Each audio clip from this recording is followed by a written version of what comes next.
Had to do my vocal warm-ups real quick. I was going... Because you know we're going to be speaking in tongues today, right? That's if you didn't know, that's what we do every Saturday. So I had to get all the kinks out, you know what I'm saying? Welcome to the Saturday Q&A. Matt Rain says, let's go. Oh, you already know what we're doing, guys. Okay, let's go. Okay, let's go.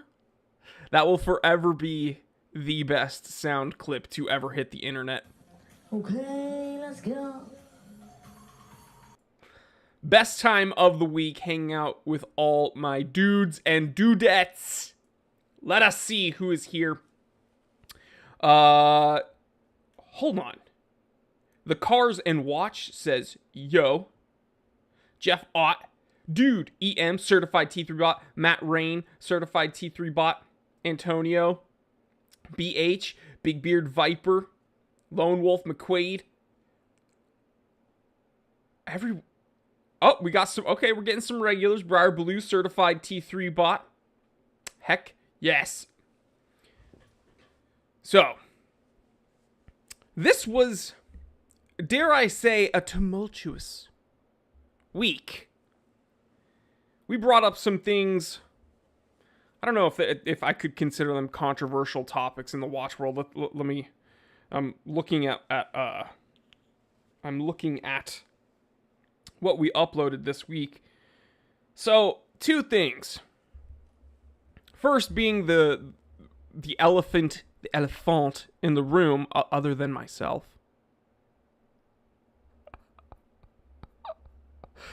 Rolex. We kind of spoke about this last week. We made an episode about the Rolex prices going up, and yeah, I think that people had a lot to say in the comment section of that weekly poll. Another interesting thing, though, was the Seiko doing Seiko things, right? The SNK 809 re-release. Initially, a lot of people were super duper excited about it when they were in my inbox telling me, oh, this is an incredible move by Seiko. Look at them. They're bringing back an entry-level watch that everyone loves. Yes, but it's like 6 times the price of what it used to be. This is no different than the Alpinist or the SKX. It's a huge bummer. Let's get to the chats. Let's see what everyone's saying up here. Ian Falconer. Good evening. He says, oh, excuse me. Good evening from windy Scotland. As is tradition, when my Scotsmen show up, we got to do the accent. Tom Mulrooney from Ireland. As is tradition, whenever an Irishman shows up, we do the accent. This is Taco.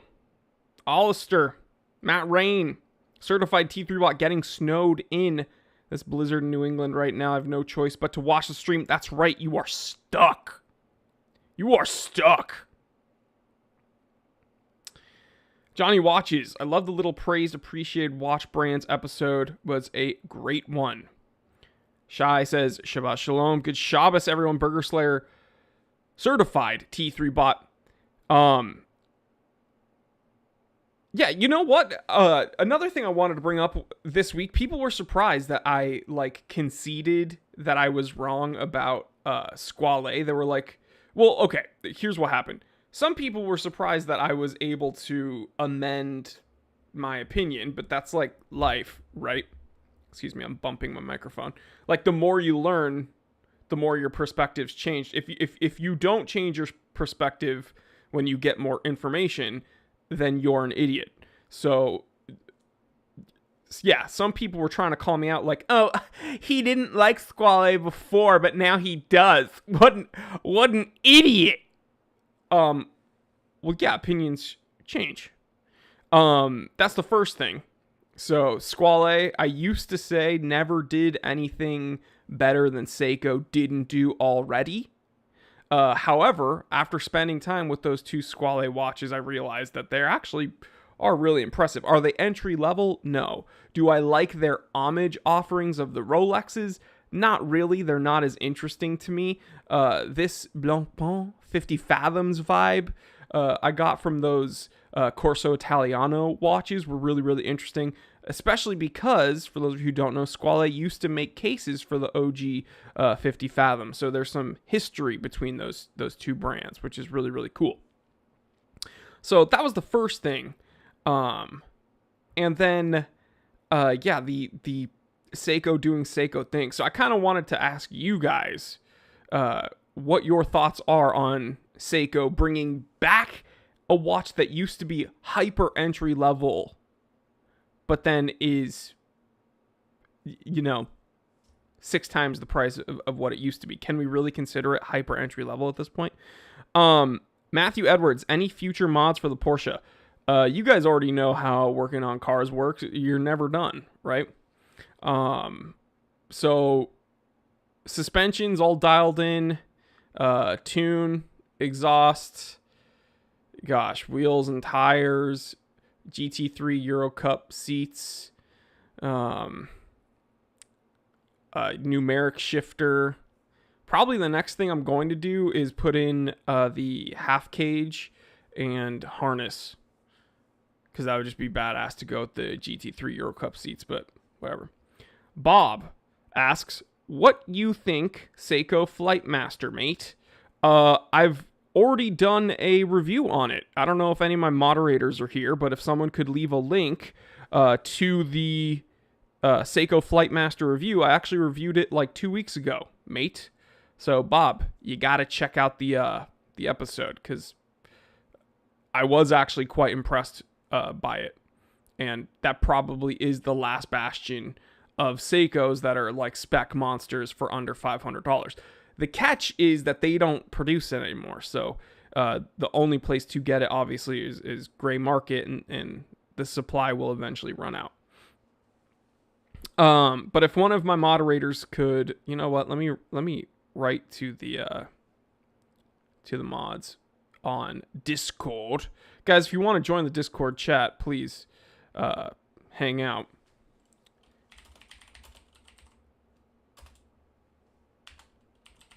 I'm telling my moderators to show up. Okay, hopefully someone shows up. So, okay.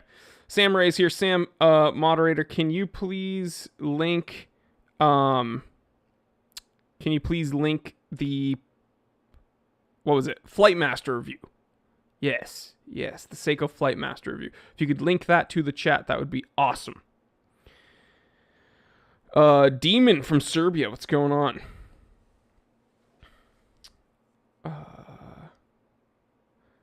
Urban Sexy Man, are you gonna collab with Nico Leonard? Why you think he rated Grand Seiko as bleep? I'd be open to collaborating with him. He's one of the content creators I've actually never interacted with. I've had the pleasure of interacting with a lot of them. Him and I have just never crossed paths. Why do I think he rated Grand Seiko as bleep? I haven't heard him say that. I'm sure that he said it in his content, or I'm sure he says it in his content. I'm not going to try to understand that. I mean, I think we should take him I think we should take him at his word. So whatever he said, his opinion is on Grand Seiko is his opinion on Grand Seiko, I suppose. So, yeah, I mean, hey, I hate Hublot. I think Hublot is like a terrible watchmaker. I think that they are a joke, and they're probably one of the worst watchmakers to exist. And one of my buddies, Marco from Swiss Watch Gang, absolutely loves Hublot. Like he owns a Hublot, and he made a whole episode about, I think it was one of the ones he unboxed, but he loves Hublot. So there are people that I respect in the watch world that have different opinions than me. That's perfectly fine. Uh-oh, we got a super duper chat. Keep those super chats coming, baby. Oh man, your name. I'm too unintelligent to pronounce this properly, but I will try. Srinivasan.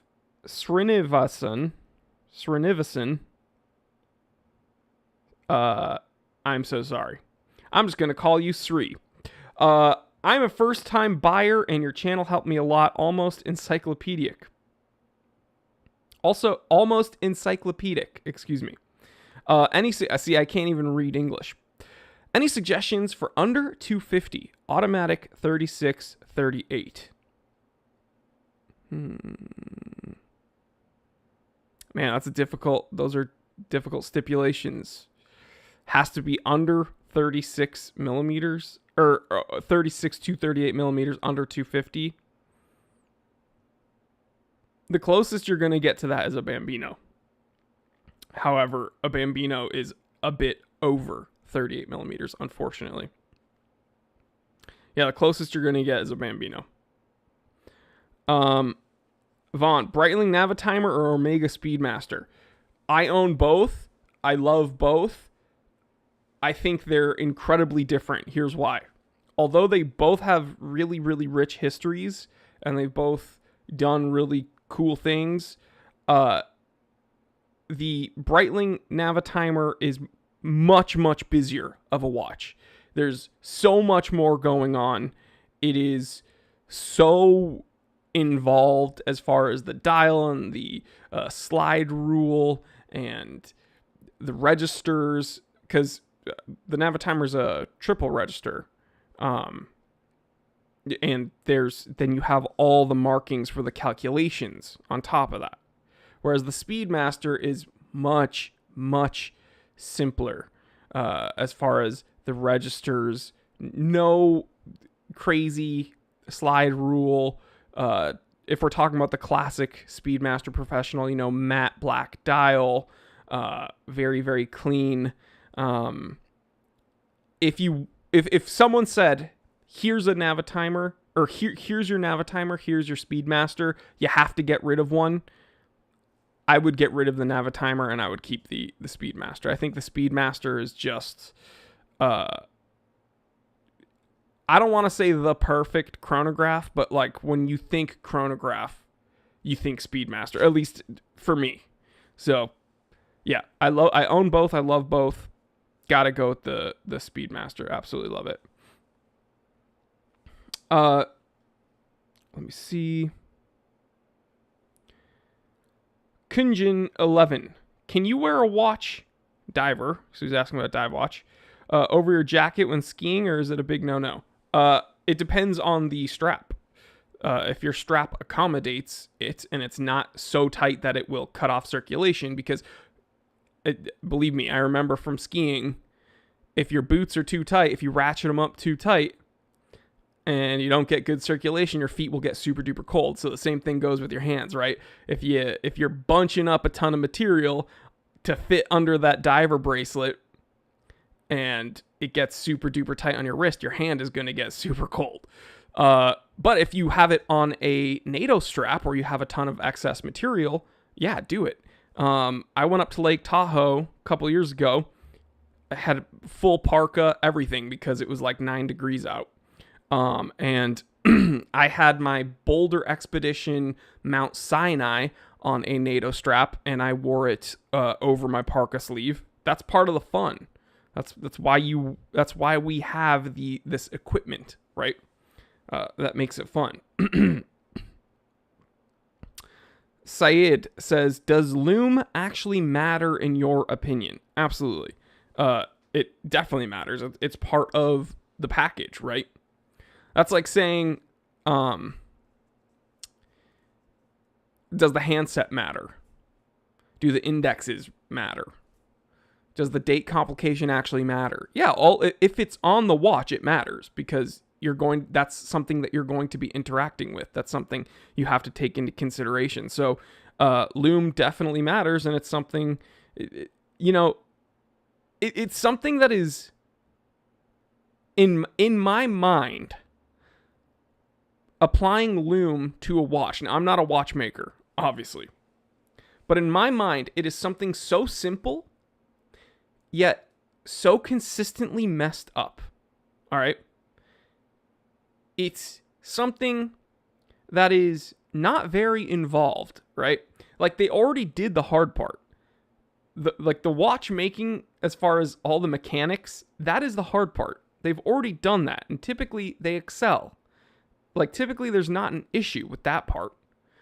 So with the difficult part, with all the little pieces moving together to calculate time and display it accurately, they've done that. But then for some reason, those same watchmakers can't figure out how to apply Loom properly, or they can't spend the extra few pennies to get a decent Loom compound. It's just so frustrating.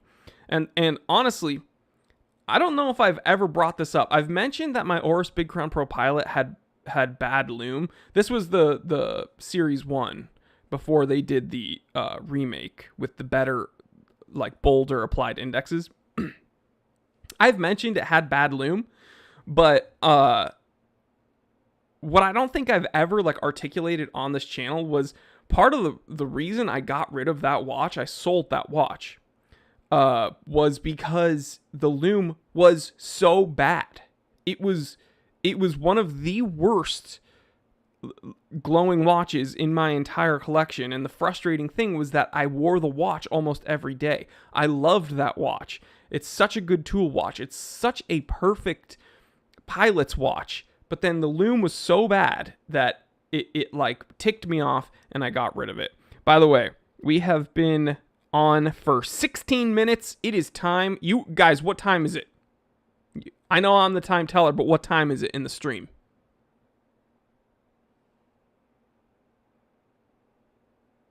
What time is it in the stream, guys?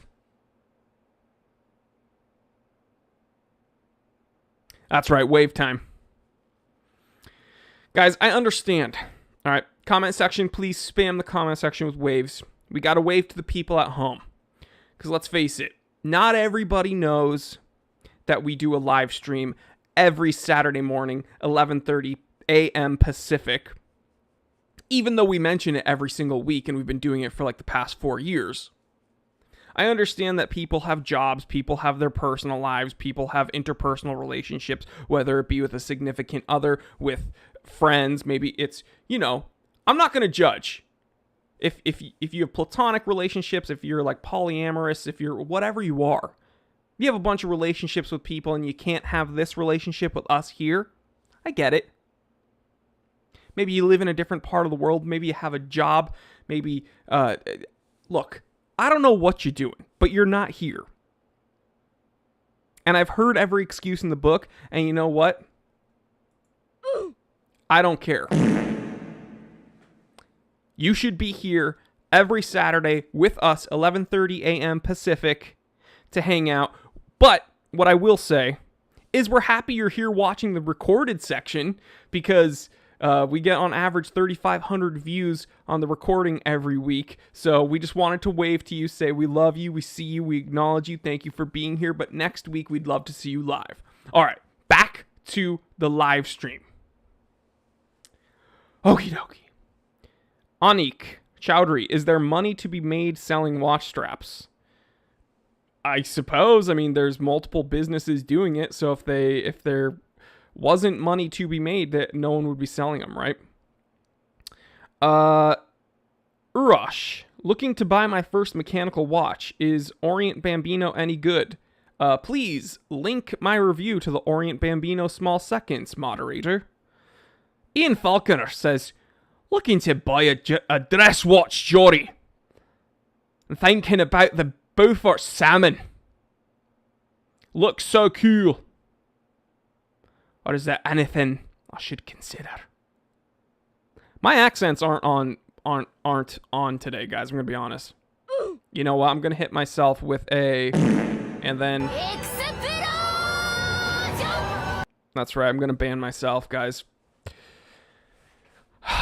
Okay, so the Beaufort Aero Timer, I believe it was called, which is the salmon dial watch that I reviewed. Really cool watch. Salida movement, I believe. Sapphire crystal, beautiful salmon dial.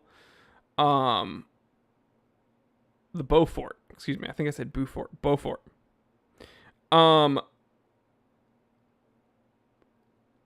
Is there anything else you should consider? I mean, the only thing else I would tell you to consider is drastically more expensive. which is I almost don't want to say it because it's like a totally different price bracket. But the Zin chronograph I reviewed, that salmon dial was so nice, guys. If you haven't, again, moderators, if you can link that, Bryson, certified T3 and moderators here. If one of the moderators could link that Zin review that we did, that would be incredible because, yeah, that salmon dial was. Okay, let's go. That's how it made me feel. Pim from Luxembourg, what's going on, man?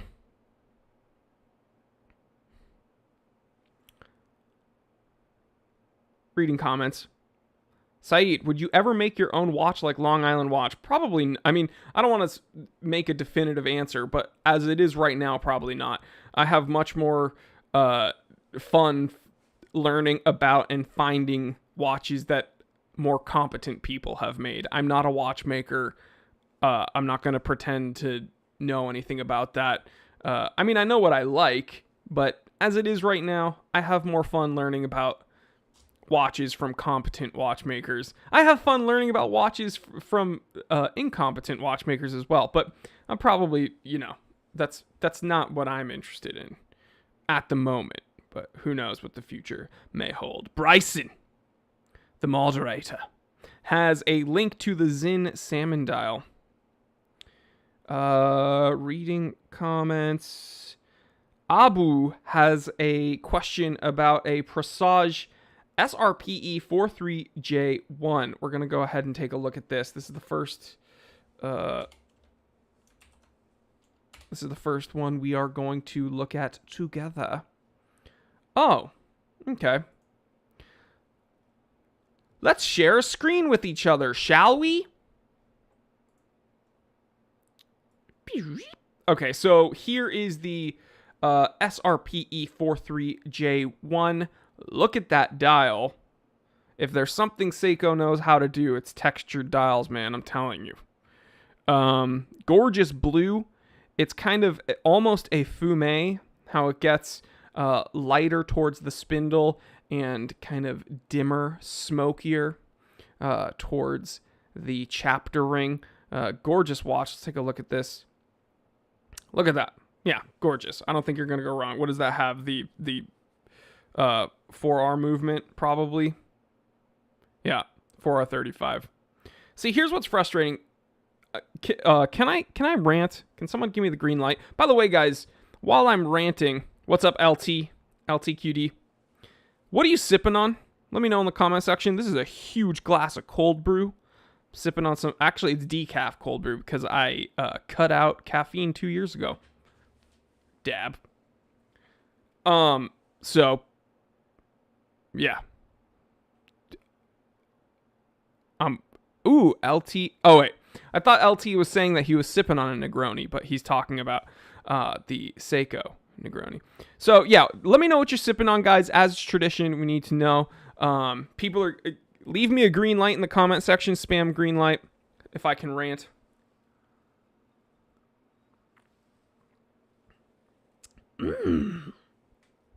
That's some good bitter coffee. Okay, so here's the rant. These Seiko Presages, all right, the detail is so good on them as far as the dial texturing and the sharpness of the handset. If you want a watch that plays with the light like incredibly, I don't know if you can beat like a Seiko Presage, but there are some things definitely wrong with them. Let's take a look. This is a nice photo. Look at that. A little bit of flecto here. We have a super chat. Where's my soundboard? We have a super chat. Woo! Look, fart with reverb. Bang.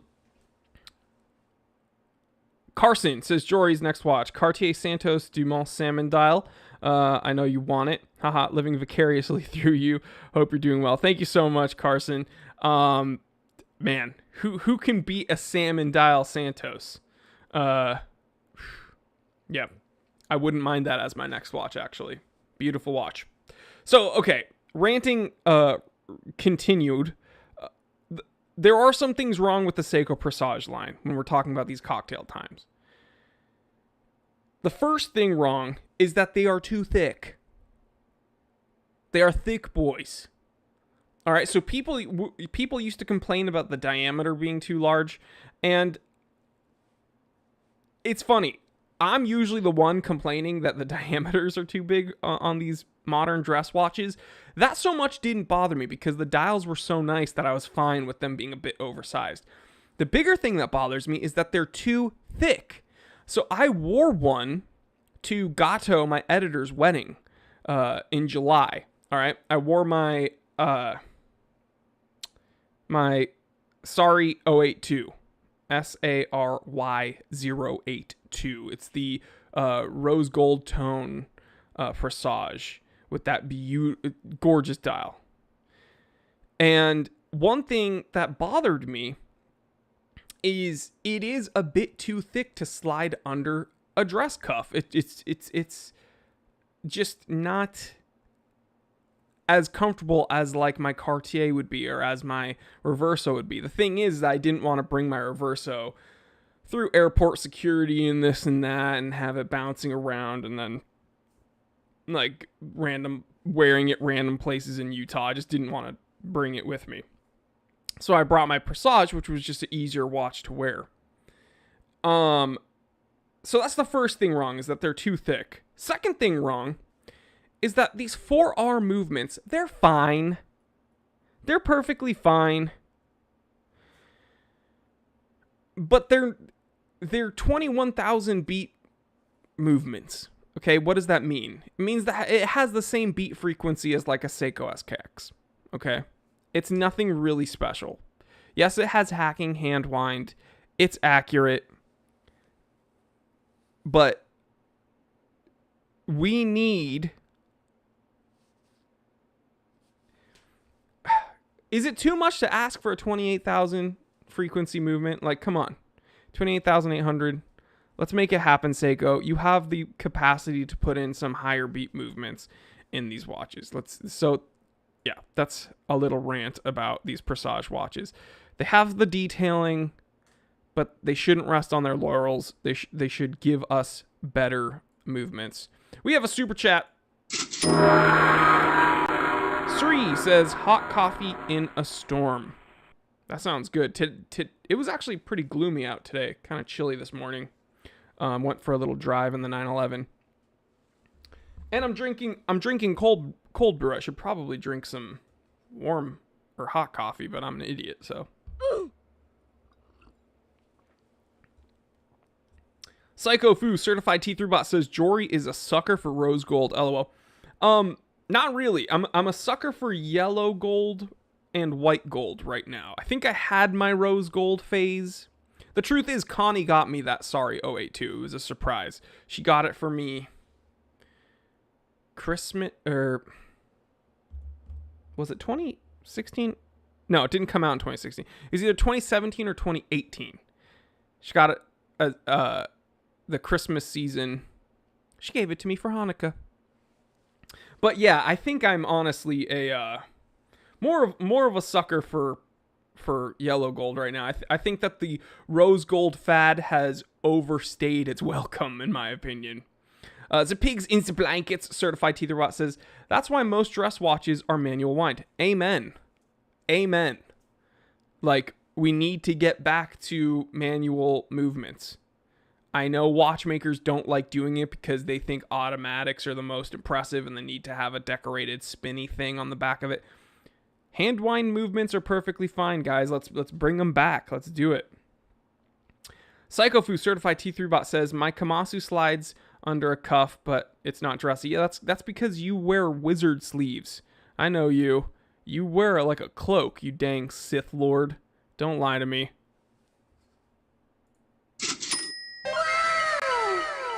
I don't know why I chose to give you the cash sound, because I felt bad for roasting you right there.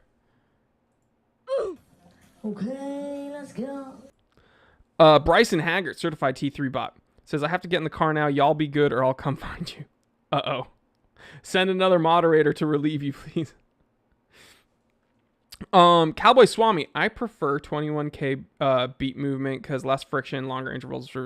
Yeah, I don't buy into that. I don't buy into the whole service interval thing with higher beat movements. I don't think that a 28,800 beat frequency actually has, like, you're at such minimal differences at that point. The service interval isn't going to be any longer. So and if your watch is in good health, the friction isn't going to really matter. It's going to be a wash at that point. Your watch isn't going to know the difference between it. So I don't really buy into the whole, lower beat frequencies mean less servicing. I don't buy into that. Almighty Ohm says, too early to talk food. Let's wait until like the 40-minute mark. Give us like 9 more minutes and then we'll talk about food.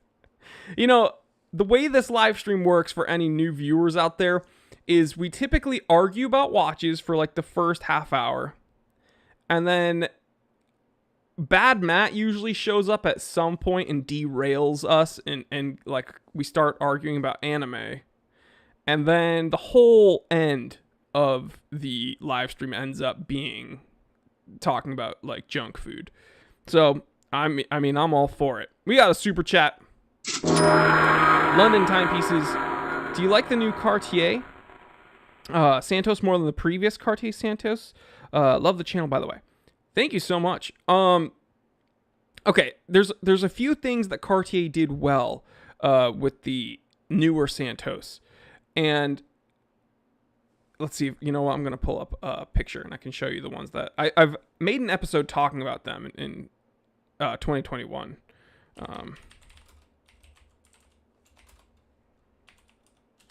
Let me see if I can find the ones that I really like. So this is the one. Let me post a picture. Come on, just open the picture. Here we go. It's loading. And then I will share. Shout out to Monochrome. I'm not affiliated with Monochrome watches. However, their US editor did they hooked me up with a watch to review, a watch that was like kind of difficult to find. So Monochrome, they're good people. Okay. Cartier. This Santos, we mentioned it earlier with this kind of salmon dial. And look at this spiral pattern. It is insane. I got to see one of these in person. And it's kind of like one of those trippy things that you'll find. Remember in the book? Remember in those books in the 90s where like if you stare at that weird like pattern for a while, you'll see like an image pop out? Or, you know, like those other patterns you can find where it's a stationary pattern, but it looks like it's moving. This looks like it's moving, like in person, and it's because, you know, you can't hold it perfectly still. Any little movement makes it look like that center dial here is like it's super trippy, but I absolutely love this watch. So there's a few things that Cartier did well with these newer. I think they came out with like 6 different Santos in 2021. The bummer is that this one's limited edition. The truth is I probably wasn't going to get one anyway, but I do absolutely, this is probably my favorite one that they've made. Absolutely love this watch. You want thin, go Nomos. The thing is with Nomos is that you're also, yes, you're getting a thin watch, but you're also getting a Bauhaus watch, and that's miserable. Wait. Did Tom Brady just retire? I'm Googling this right now. Ian Falconer said Tom Brady just retired. Tom Brady retiring after 22 seasons, 7 Super Bowl wins. Wow. Not the best season to end on, though, in my opinion. He should have finished it in New England, but hey. Gotta love it. The best to ever do it. The best to ever do it. Yo, leave a F in the chat for Tom Brady in the comment section. Can we leave a F in the chat? Please. Pour one out for Tom Brady. F in the chat, please.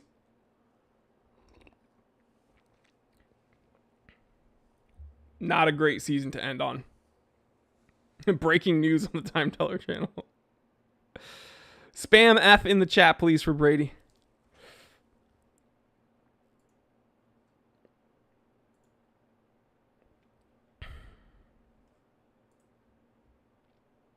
Cowboy Swami with the super chat. What's your thoughts on the Rolex Blueberry? Real? I'm not sure if I know what you're referring to what you are referring. Oh, the GMT Master with the bezel, the blue bezel.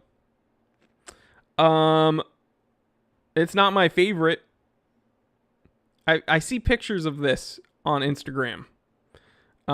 If you're going to get one of these older slim lug GMT Masters, get the Pepsi. I think this is boring. Yeah, 1675. If you're going to get 1675, get a Pepsi. Do yourself a favor. You're going to get it, and then you're going to be like, oh, you know how rare this is? And people are going to be like, where's the red? So, I'm looking at this right now, by the way. Look at this idiotic watch. So stupid. Got rid of the Smurf just to bring it back with a black dial. So stupid. This is white gold. $54,000 on Chrono 24. That's so stupid. Hey, but kind of looks like a steal here if you want a real Smurf. 51,000. Save yourself $3,000. Insane. Modern Rolex is stupid, guys. You already know that.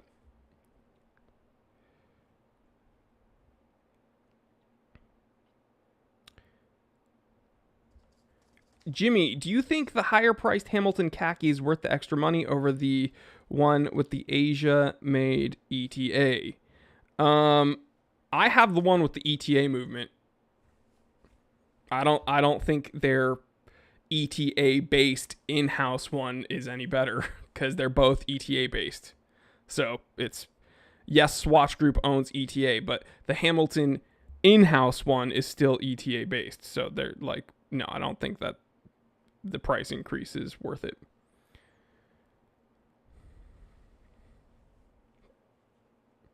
Cyrus, thoughts on some of the micro brands? I've been eyeballing Dorenzo, quite unsure. Also wanted a Brew and Baltic, kind of hard to time the restocking. Yeah, I've never reviewed any of those, but we do micro brand reviews literally every Monday. In fact, we have a series called Micro Brand Monday. So, do I have thoughts on micro brands? Yes, and I share them with you every Monday.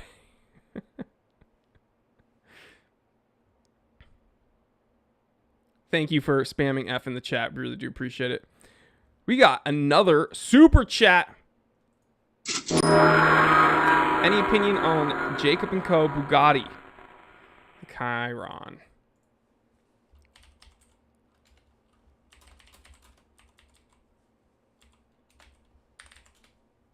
Let us take a look. So I've already made an episode complaining about Pagani design because I think they're gaudy and kind of stupid. Like, this is art, right? This is total art. It's like a mobile, right? It's tactile art that moves around. It's really interesting to look at. It's captivating. Also not something you'd ever wear on your wrist. That's how I feel about Jacob & Co. I think they make watches that are interesting to look at and they're works of art, but it's like a moving sculpture. It's not really a wristwatch. It's not something that you'd want to wear on your wrist. Also, you'd never get this unless you owned the Bugatti. So, yeah, engine animation. Exactly. Look, you got the cylinders, got the pistons, got a tourbillon right here. Movement suspension. Hey, even the movement's got to suspend. Look at these coilovers, guys. KW. That's actually pretty cool. Got a power reserve, which looks like your revs. Really cool. Limited 126 pieces. Let me see if I can. 55 by 44 and a 20 millimeter height. Guys, this is exactly why this is not a wristwatch. Okay, for all those that crazy technology, which is super impressive and unnecessary. Look, framing the engine block are two, quote, exhausts. Okay, so for all that really interesting engineering and watchmaking, you're getting a watch that's 55 by 44 and it's 20 millimeters thick. This is a huge watch. So it's interesting. It's like cool to look at. Not really a wristwatch at all. We have another super chat. We have one from Archtop NYC. Bang, bang. What would your one watch collection be today? Wondering if it's even changed. So I've flipped back and forth from like my Rolex 1500 to I think I've said my Alpinist in the past. My one watch collection.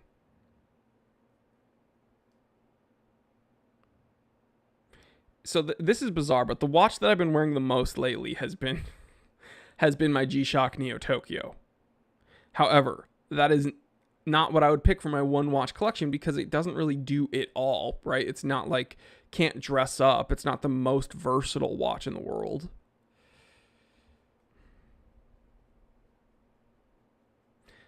Guys, I'm going to be honest. I think my one watch collection is still my Rolex 1500. I just love that watch so much. I think the 1500's like, I think that's the best Rolex reference number in my opinion. Good question though. I don't know if it has changed.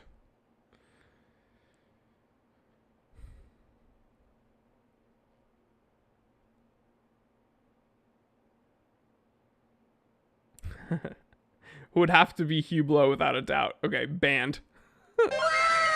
Oops, wrong one. What is my opinion on the Ratto Captain Cook? Wasn't a fan until... What's going on here, chat?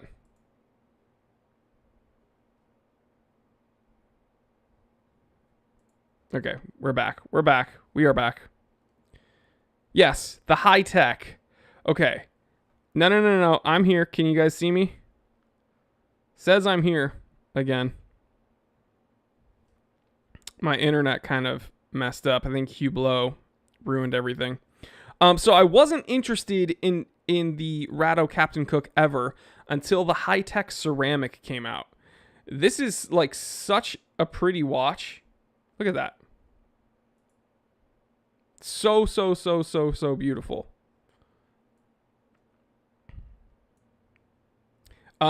I just think it's a very, very interesting watch. I move myself back over into the corner. Really kind of smoked dial where it's translucent. It's not fully transparent. Kind of tinted a little bit. Domed sapphire. Really nice louvered cut on the bezel. I love the blue. Looks really nice. This would be the Captain Cook to get in my opinion. Also, guys, Worn and Wound, I'm not affiliated with them. Why the heck is the watch this far up on this guy's wrist? Like, if you spend time with watches all day and you work for a watch media site and you're doing the photos for Worn and Wound, you'd think you'd know how to wear a watch. Why is the watch this far up on the dude's wrist? Does that not look awkward to you? Like, it's almost in his hand. Weird. Oh well. The anime girl explosion scream broke the stream. We got another super chat. May contain bleach. Hi, Jory. What's going on, brother? You ever think about becoming a watchmaker previously? I often thought about pursuing it in my 20s. I'm curious if I ever considered it. No. The truth is, no. I never considered it because that is not what's interesting to me in the hobby, working on the watches. Finding the watches, learning about the watches, the history, the stories, that's much more interesting. Just like I enjoy cars for the same reasons. I do more work on my cars than I do on my watches, but I'm still not like a full-blown mechanic. That's not fully what's interesting to me. So I think the more I learn about watches, and I'm still learning, I'm by no means an expert, and any watch enthusiast on the internet that tells you they're an expert is lying to you. The more I learn about watches, the more I appreciate watchmakers to no end, because there's so much going on with watches. It's intimidating to me, quite honestly. So can't say that I personally, I can't say I personally would want to work on my watches. I don't trust myself. LT, would you accept an interview by me, Mr. Goodman? In what way? Interview for a job? You want to interview me for a show? Email info@theTimeTellerShop.com. Yeah, people are agreeing. The way that dude was wearing the watch is like super, super awkward. You have to wear your watch like not so low that it's like in your forearm, but you wear it under the wrist bone. Sorry, my boo-boo is healing up. But yeah. Police investigate. Yeah, what are you, a Fed? You're not going to interview me without my lawyer. We got another super chat. Chauncey, have you ever reviewed a Rue? Oh man, I'm not even sure how to pronounce that. Some interesting racing inspired designs from an independent. I've never even heard of them, dude. So no, I can't say I've reviewed them because I can't even pronounce the name properly.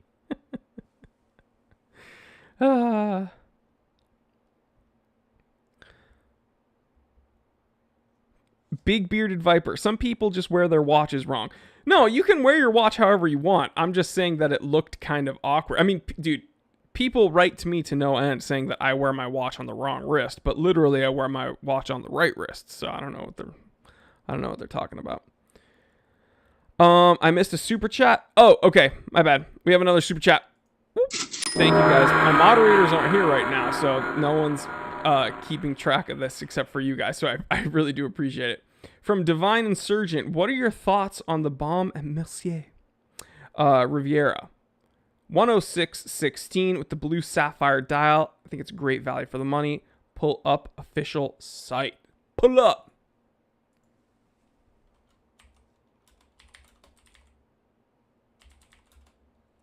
It is the Riviera. Let us take a look. So I know what got you thinking about this. It was that kind of translucent dial, the Captain Cook. This kind of has the same vibe. Let's have a look. See what is going on. Their site doesn't want to load. Decline. Block. Yeah, right. You want to find out where I live? What, you want to interview me too? Huh? Baume & Mercier? Okay. So, I'm going to tell you right now, I don't like this. And here's why.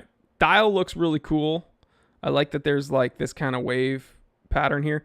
I'm sick of angular bezels with rivets and integrated bracelets. I am sick of it. I am so effing sick of it. I didn't want to have to do it, but here we go. Here we go. Oops, I clicked the wrong area. No, God! No, God, please, no! No! There we go. No! I had to hit him with it, guys. No! It's the same. Do you know what this looks like? This looks like that Bell & Ross BR01. Whoops, I can't even fucking type. It's the BR01, right? No. What's the stupid Bell & Ross with the integrated bracelet? Dude, this is going to bother me now. Bell & Ross came out the watch with the integrated bracelet. Also looks stupid. Dude. No, it's not the Bell & Ross that I'm talking about. It's not the Bell & Ross that I'm talking about. It's the Chopard. That's what it is. Let me see if I can find it.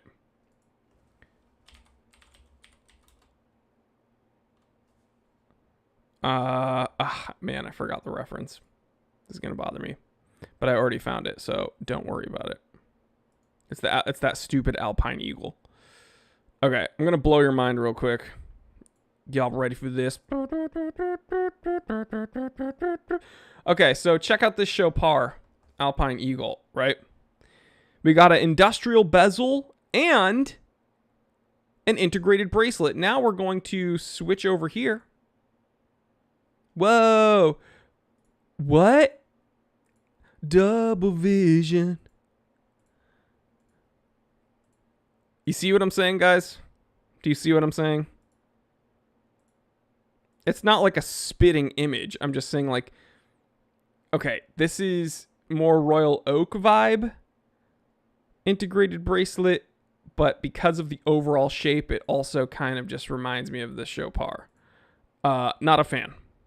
I think this is a much better looking watch than the Chopard, but yeah, it's very frustrating. Can we just like close the chapter on this like book of design language? Like the current design language, it's so annoying, man. I'm so sick of it. We got a super chat from Durbagger. Thank you so much. It's a clone. Which is the best? Yeah, SG BR05. Okay, thank you. Durbagger. $1 for a blank message, 2 for my virgin ears. Thank you for the super chats, bro. Beard Viper, wearing my Tissot PRX Powermatic at the time. Nice. Very, very nice. We will do a wristwatch check for the people at home. That's right. That's right. I am wearing probably the least expensive watch I own, the Timex Ironman, and I am proud of it. I absolutely love this watch, and you can get enjoyment out of watches regardless of the price tag. I'm telling you right now. As a guy that has some fairly expensive watches and some watches that are fairly affordable, I think this is the beauty of watch collecting. Of watch collecting. But guys, we've been here for... Oh, wait. Yeah. Tell me what you guys... What are you wearing? What are you wearing?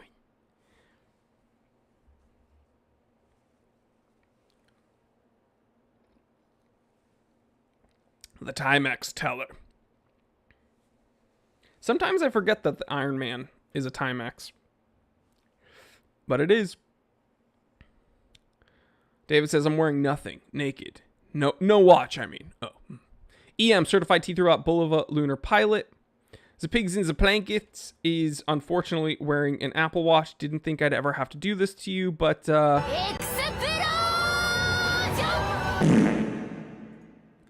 bye-bye. Corn Squad. We have a super chat. Looking for your first watch with a $300 budget? G-Shock. You got to get used to wearing a watch. G-Shock. Get a Neo Tokyo. And then use the rest and get an Orient dress watch. Take that $300, buy a Neo Tokyo DW6900, then get an Orient Small Seconds. Bada bing, bada boom. Now you have two watches for $300. Okay, let's go.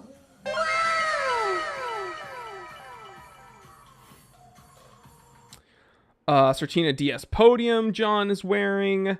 Corn. People spamming the comment section with corn.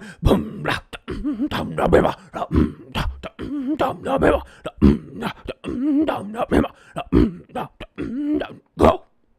Freak on a leash, baby. As I bash my head into the microphone.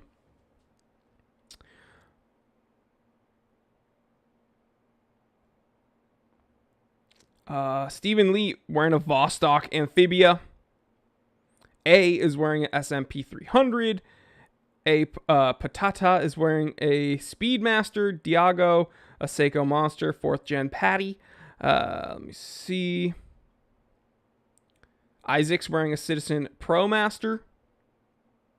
Psycho Fu certified T3 bot is wearing a little black lace number. You. Okay, let's go. Lone Wolf McQuaid's wearing a Breitling Super Ocean. Cowboy's wearing a Glycine Combat Sub 300. Very, very cool. We got another super chat from Divine Insurgent. What do you think of the Omega official Olympic timekeeper? Think it's a neat piece that celebrates Omega's involvement with the Olympic Games. So there is one Omega that was celebrated during the Olympics that is the actual one we should pay attention to.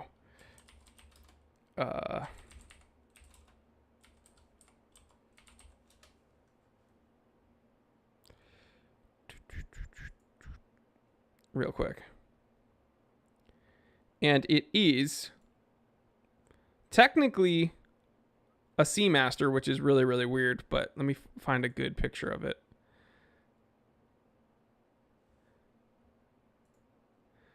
Okay, here we go. I have it. So this is the only Omega Olympic timekeeper that I care about. And it's the Omega Seamaster Chrono Quartz. This is technically a Seamaster, which is insane. Celebrated the 1976 Montreal Olympics. Really, really interesting. It's one of these dual digi-analog watches.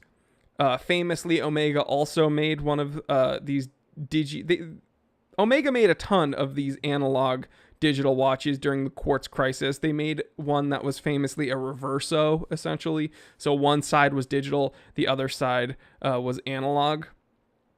This is really, really cool. The 19600052 Chrono Quartz.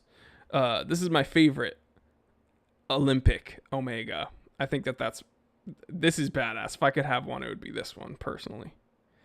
But guys, we have been here for an hour. I want to thank everyone for hanging out with me. You know, I make a joke that the people that couldn't be here are idiots. And let's face it, they are. They should be here. There's no excuse. But for all the people that do join me, you know, you could have been anywhere, but you chose to spend this time with me. And I look forward to it every week. You guys freaking rock. What do I always tell you? Tell you to get out of your comfort zone, because it will pay off. I promise you, it will pay off. Sometimes it's difficult to take the next step towards whatever you're kind of apprehensive about, but it'll pay off once you do it. Next thing, tell someone you love them. You got to. All right. Now more than ever, when we're like isolated and depression skyrocketing and all this negativity, you got to tell someone you love them. I'll kick it off. I love each and every one of you. Thanks so much for hanging out with me. And then finally, tell yourself you love yourself, because at the end of the day, that's all you got, dude. So yeah, love you guys. Stay happy, stay healthy, stay blessed. I'm Jory Goodman, the time teller, and always remember, I didn't invent time. I just tell it. Telling time on my Timex Iron Man. I will catch you on the next one. Love you guys.